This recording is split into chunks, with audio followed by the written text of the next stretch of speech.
Whose man's is this? Come back to another installment of Whose Man's Is This? And I'm starting to think y'all can't get enough of me.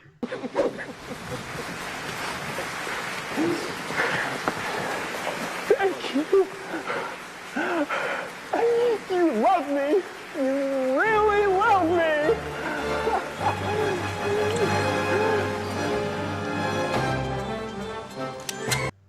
This week, we got to talk about a man who wore more suits than a wedding planner and somehow turned that into a personality.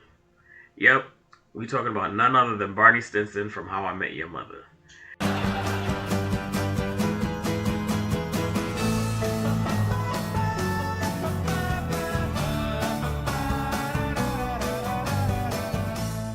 Now, let's be really real for a moment. If we judge him purely off first impressions, Barney ain't looking too good. We've seen him lie and manipulate women just to sleep with them. He's chaotic and morally questionable, at best. But we're not here to judge his entire character, just his value as a friend. So, let's break it down and find out. Was Barney the man's for real? Let's start with him and his self-proclaimed best friend, Ted. Now hang on to your butts, because this is where people get confused. Because Barney spends a lot of time clowning Ted, calling him boring, pretentious, and being the type of dude who reads architecture magazines for fun. Most friendships involve a little joking around now and again. Shit, I've roasted and have been roasted by my boys regularly. But when it says one-sided as Ted's relationship with Barney, you just assume one doesn't like the other on some Mean Girls-ish. Rules, and you can't sit with us. Whatever. You can't sit with us! But behind all the jokes and insults, Barney was actively trying to make Ted a better version of himself. Granted, this better version of Ted was what he himself thought that should be, but at the core of it, he just wanted Ted to be happy. This is why he had no problem always paying for drinks, trying to get Ted to wear more suits, and go out and meet other women. He's the one who helped Ted meet the love of his life. Hi. No, not her. Yeah, her. Yo, I swear for God, I was so upset and almost flipped all this shit over that I watched all those seasons just for him to end up with... You know what? That's not important. Let's get back to the matter at hand.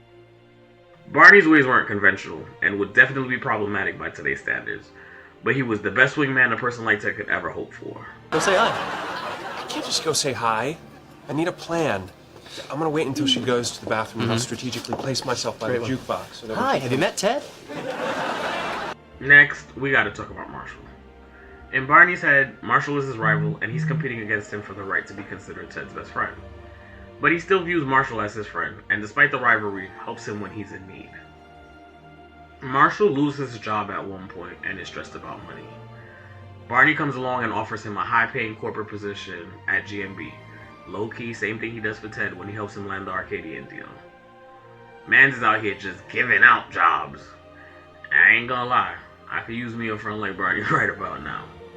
Now yes, the job was shady as hell, but Barney still made sure his friend could support his life and pay off the massive crippling debt that he had. And when Marshall struggles with the corporate ethics of things, Barney doesn't shame him. He supports him through the decision. Binoculars, second pair, on my desk. I don't have time to be creepy, dude. I have a lot of work to do. Just take a look, will you? Don't get it twisted though. This doesn't stop the rivalry. In fact, Barney's character is able to shine a bit more because of it. One of the biggest things that we learned is that he's a man of his word. If he said he's gonna do something, he did it. Even if it was to his own detriment and well-being. This is evident in the ducky tie bet and then the slap bet by extension. Marshall was physically bigger and stronger than Barney, and although he was scared, he never tried to renege on the bet. And let's be real, Marshall used to smack the dog spit out of Barney on more than one occasion. Surprisingly, the most interesting and underrated friendship is the one with Lily. Barney used to clown Lily more than anyone, and flirts with her constantly, almost making it seem like he didn't respect what Marshall and Lily had going on for their relationship. But when Lily leaves for San Francisco and Ted and Marshall are falling apart emotionally, Barney doesn't abandon them. He never really agreed with Lily leaving, but he also never turned the group against her. Around this time, people love picking sides when it comes to breakups, but he ain't do that. That's big. At one point, Ted leaves a message on Marshall's voicemail calling her a bitch, as he was justified in doing so, cause I fuck that bitch. Fuck that bitch. Fuck that bitch. Fuck that bitch. Bitch that hoe might fuck me. Nah, fuck that bitch. Anywho, as I was saying, Barney never badmouthed her. In fact, he secretly flies out to San Fran, tells Lily off, explains why she's making a big mistake not being with Marshall, and provides her with a ticket to come back. He doesn't just talk big. He literally pays for her way back, leaving no excuses for her to use. Forgive her, just stop it. Lily, you have to come home. You and Marshall belong together. The two of you have something that most people search their whole lives for and never find. I know you love him, and if you knew what he was going through right now, you wouldn't be here for one more second. I bought you a ticket home. Marshall is one of the best people I know, and it won't be long until someone else realizes that, and you'll lose him forever. I can't stand the thought of that happening, and I cannot keep stealing chicks from him forever. Never, ever tell anyone I was here. I will deny it tooth and nail. This trip never happened. Then, after Lily comes back, he gives her a place to stay, although it went against everything he stood for. And later in the show, when Lily is pregnant and worried about becoming a mom, Barney is surprisingly supportive. He reassures her she's gonna do great. And no, I didn't forget. We still gotta talk about Robin. If you ask most fans, this is where things get super messy. Yes, Barney dates Robin. Yes, Ted dated Robin first. And yes, still, the entire group dynamic gets a little bit weird. But when Barney first realizes he has feelings for Robin, he doesn't immediately go for it. He actually struggles with the idea because he knows it might hurt Ted. The same dude we've seen lie and do whatever he could to get into a woman's pants suddenly hesitates. Then later, when Ted is still dealing with feelings for Robin, Barney repeatedly checks in to make sure Ted is okay with things progressing. Now, was the situation perfect? Absolutely not. But the fact that Barney even cares about the friend dynamic shows where his priorities actually lie. One of the best examples is when he spends years secretly planning the proposal to Robin. Not weeks, not months, years, with an S. He orchestrates an elaborate chain of events designed to lead to the perfect proposal. Now yes, some of that planning includes manipulation.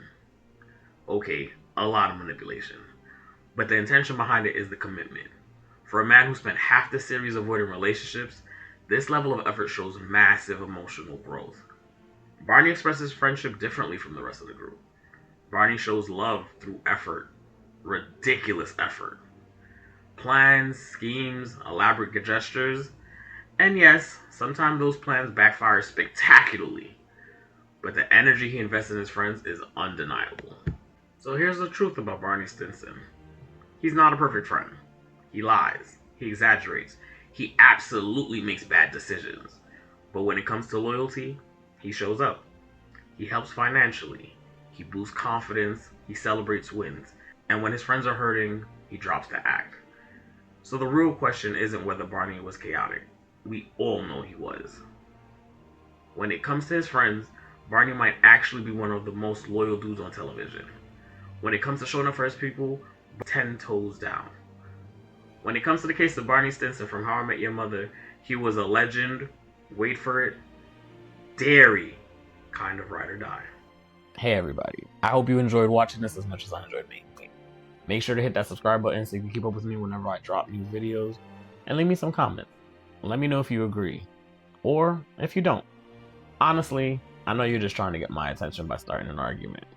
And finally, let me know who you would love to see me do next.